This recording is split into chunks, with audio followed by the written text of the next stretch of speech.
Hey, Kitchen Sink fam, tune in next time. We'll be going green, and it's probably not the way that you think.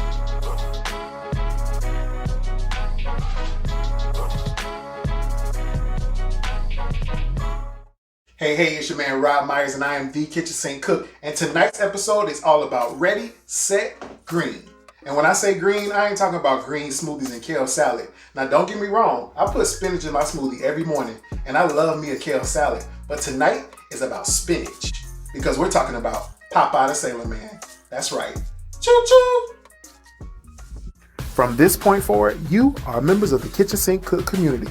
You're all committee members of a worldwide organization of dads, moms, brothers, sisters, partners, friends, and family members who like to cook, but more importantly, love to eat. To truly embody kitchen sink cooking, you have to lean into your own imaginations and let creativity take over. In this kitchen, the only rule is to have fun. Now that the ground rules have been laid, put your aprons on, or not, make an awesome playlist and become one with your kitchen. It's time to cook. Hey y'all, and we are back, and as you can see, I've changed my attire into something a little more fitting for tonight's episode, because I feel like we can't talk about Popeye and him not be featured. To be honest, when I found this shirt, it really inspired tonight's menu. Speaking of the menu, let's talk about what's on the menu. We're going to be making a spanakopita with a limonada dip, a green teeny, and an olive oil cake.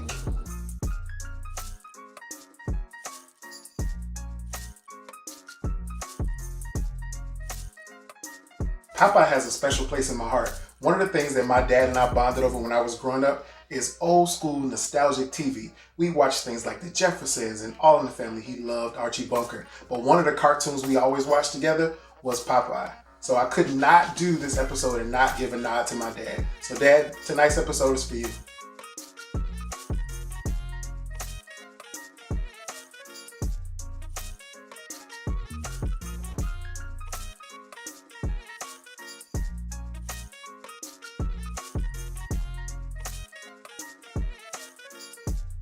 So now we're gonna get started with our spanakopita. I know you're probably thinking, what is a spanakopita? So if you haven't figured out, it's a hybrid of spanakopita, which is like a spinach Greek pie, and a quesadilla, which is Mexican. Two of my favorite types of dishes. And I've combined the two together. And so we're gonna start with just a little bit of grapeseed oil in your pan.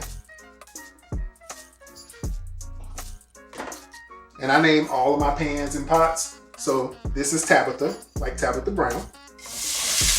We get that spinach in there. And I'm starting with about 12 ounces of frozen spinach.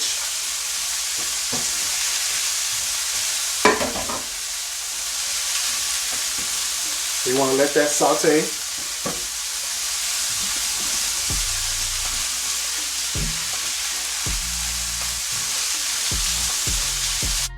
Here, get a closer look at that spinach. I really like using frozen spinach for this recipe because fresh spinach has stems and the canned spinach contains way too much excess water and salt, among other things. So now that the spinach is getting soft, you just want to add a 6-ounce block of plain cream cheese. You want to break that up into the spinach so that can soften. And let that get nice and creamy.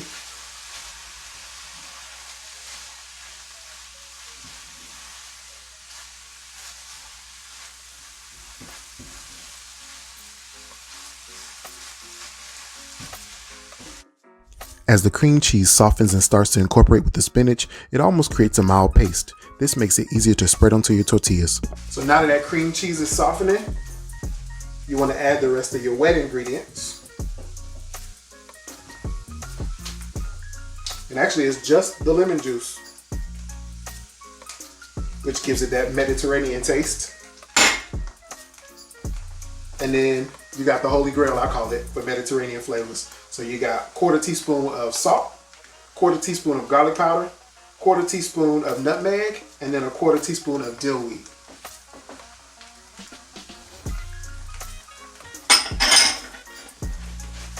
And that's it. You just mix that up until everything blends together, and then we'll be ready to put that on those tortillas.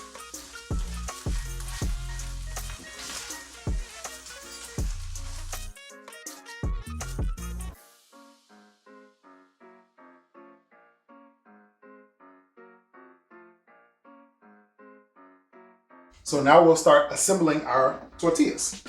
So you just take a spoonful of the mixture and put it on one side of your tortilla shell. And if you notice, because we're going green tonight, I use spinach tortilla shells, because why not?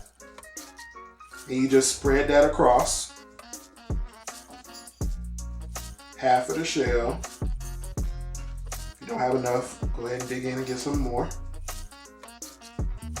Then after you got your mixture on one side, to keep it really Greek, you're just going to sprinkle some feta cheese across that.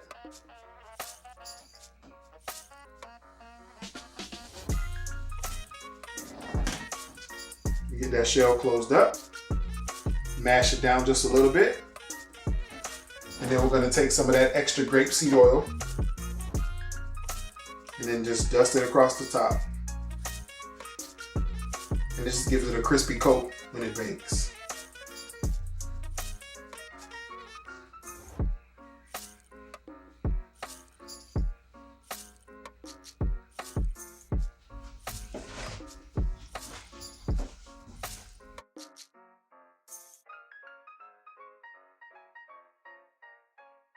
This would be a perfect date dish.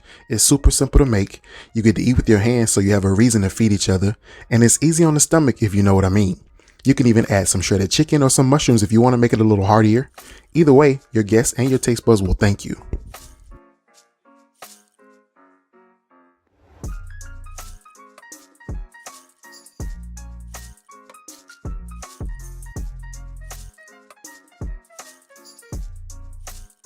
And then we'll get those in the oven for about 10 minutes.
So now while we wait on our spanakopita to get done, we're gonna work on our limonada dip. Limonada dip requires a half a cup of mayonnaise, 2 tablespoons of lemon juice, a teaspoon of minced garlic, and a quarter teaspoon of jerk seasoning. And we'll just combine those ingredients together.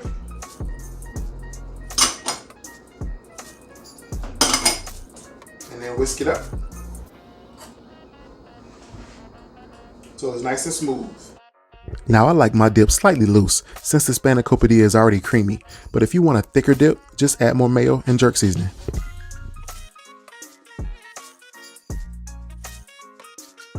Now we'll give the dip a little taste. Just the right amount of tart and spice. That'll go perfect with the spanakopita. So now our spanakopita is done. We'll slice that right in half. Nice crispy outside, creamy on the inside. And I'm using just a pizza cutter, but you can use a knife. You can also use kitchen shears if you have them.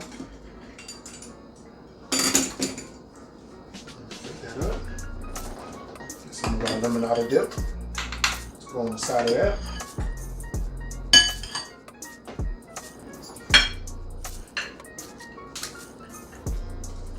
And we'll give that a taste.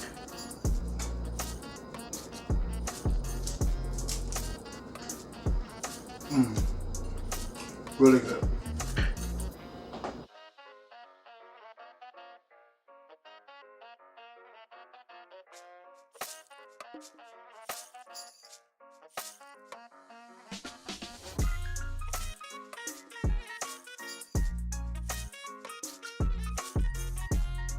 For the olive oil cake, you'll need 3 large eggs, a half a cup of extra virgin olive oil, a quarter teaspoon of almond extract, half a teaspoon of lemon extract, 1.5 teaspoons of baking powder, half a teaspoon of kosher salt, half a cup of whole milk, 3/4 cup of granulated sugar, 1.5 cups of all-purpose flour, and 4 to 5 drops of green food coloring. All right, so now we're gonna get started with our dessert. And I know you're probably thinking, olive oil cake, how's that gonna work? But rock with me for a second. I chose olive oil cake for a few reasons. So first of all, I chose olive oil cake because I'm not really a fan of a lot of sweet stuff. I'm more of a savory person. And olive oil cake has an understated sweet. And it really is all about that nutty flavor from that almond extract. But most importantly, I chose olive oil cake because it's Popeye's one true love, olive oil. So let's get started. So in a large mixing bowl, we will start with our sugar. And then we're going to mix our eggs in one at a time.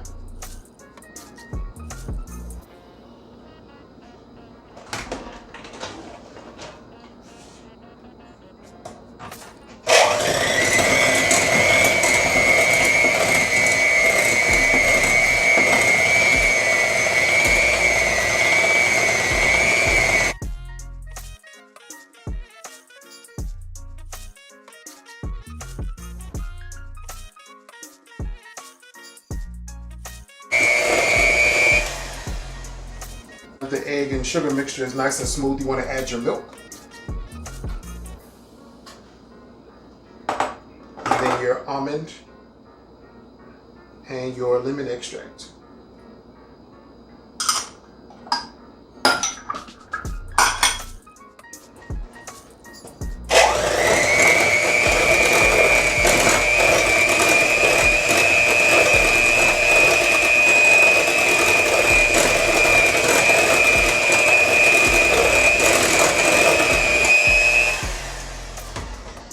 Then on the dry side, to your flour, you want to add your salt and your baking powder.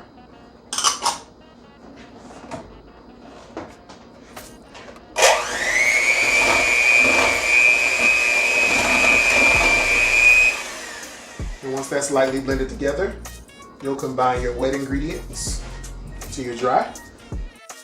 The olive oil cake is a very forgiving recipe for the most part, but I do like to add the olive oil last. After all, it is the star of the cake.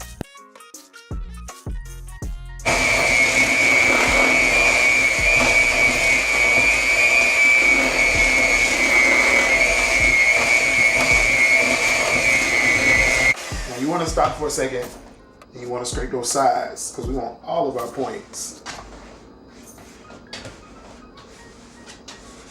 Leave no batter behind.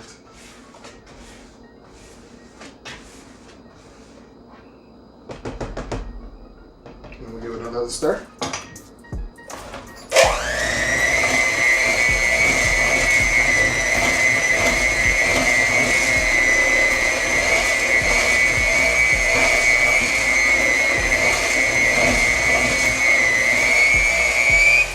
And just because tonight is all about going green, we'll add a few drops of food coloring, about 4 or 5. Just enough to tint the cake, but not enough to change the flavor. And mix again.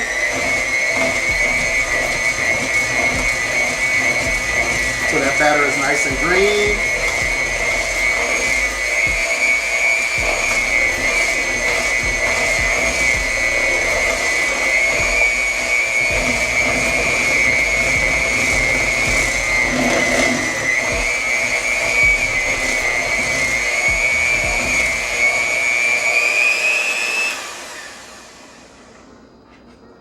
So now you got a nice mint green color. And then we'll get that batter into our cake mold. Make sure you spray your cake pan with a flour baking spray. Now if you notice with my batter, I use a pour and rotate technique for even batter distribution. For this recipe, I like a silicone cake mold. Not only does it give the cake a nice design, it's easier to plate and the divots collect the icing really well. You'll see what I mean when it's done.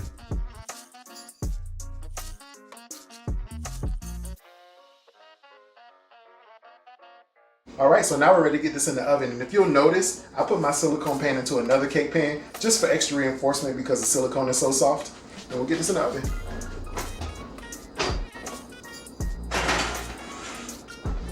And then you let that bake for about 33 minutes and it'll be ready to eat.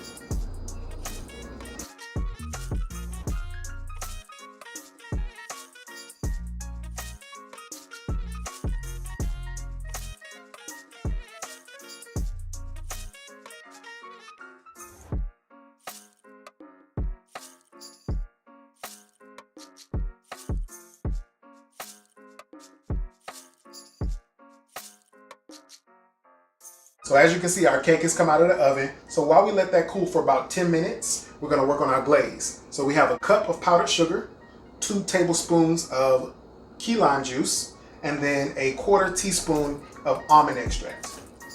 And we'll just get those together.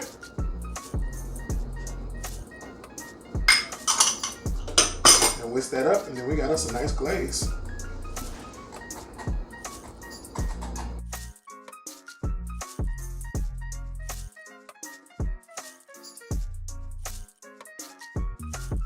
And the sweet of the powdered sugar and the nuttiness of the almond extract will really complement that cake.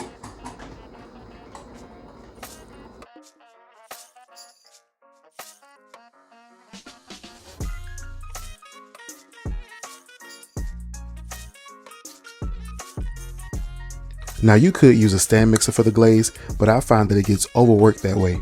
So I use a whisk, and you just stir that up vigorously until it's evenly incorporated.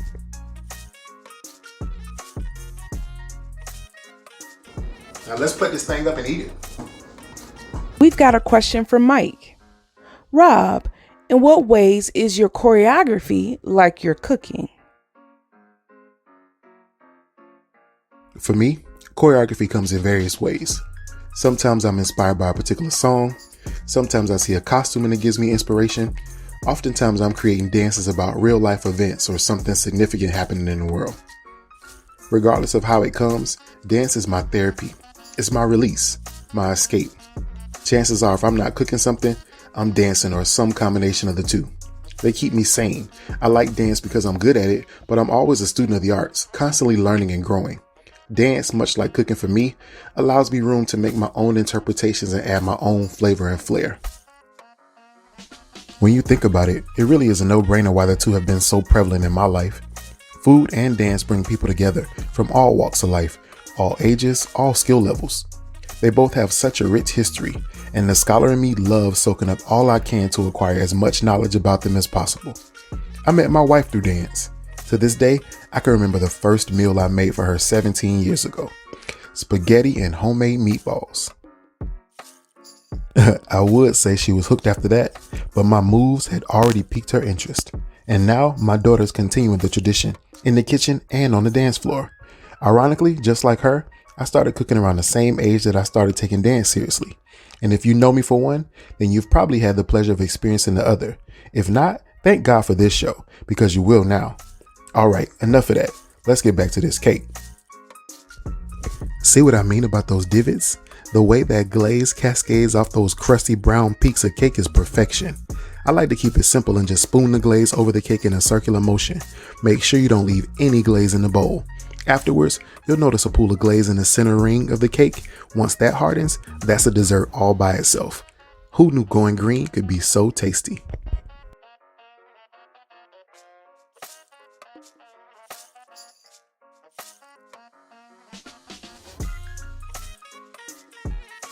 So if you've tuned into the show before, then you probably know that I like cooking with alcohol. But tonight you're in for a special treat because we're actually going to make a cocktail. So this is our green teeny, because why not? Everything's green tonight. So what we're going to start with is, if you notice this green mixture, this is 2 shots of vodka, just plain vodka, and about 15 green candy pieces. Then we have a half a shot of sweet and sour and a half inch shot of just your favorite lemon lime soda. And so what we're gonna do is we're gonna get that in the shaker, which already has ice in it.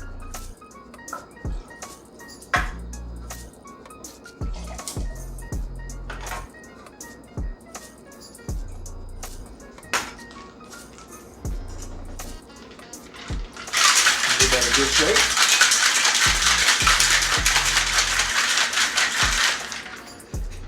Before we serve that up, we'll take a few of our green candy pieces and put them at the bottom of our martini glass. And if you notice, our martini glass has already been lined with sugar. So what we did is we took some regular sugar, just a few drops of green food coloring, combined that, wet the rim of the glass, and then just dipped it.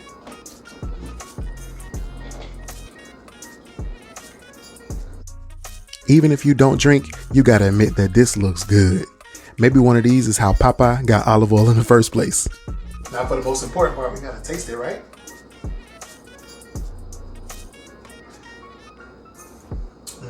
Now to get the party started.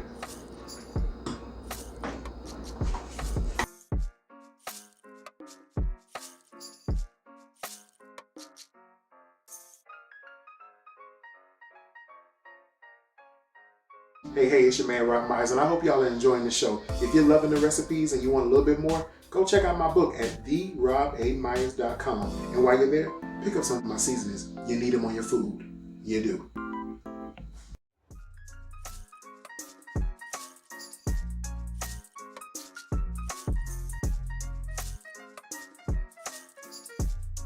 So now we're gonna get a piece of this cake plated up. And that icing has had a chance to crystallize on that cake and harden up a little bit, just give it like a crusty exterior. Look at that green.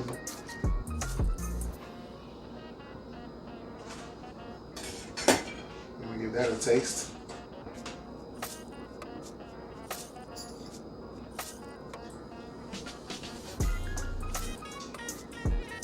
Now, like I said, I'm not really into sweets, but this I can rock with. I'll see y'all next time, y'all.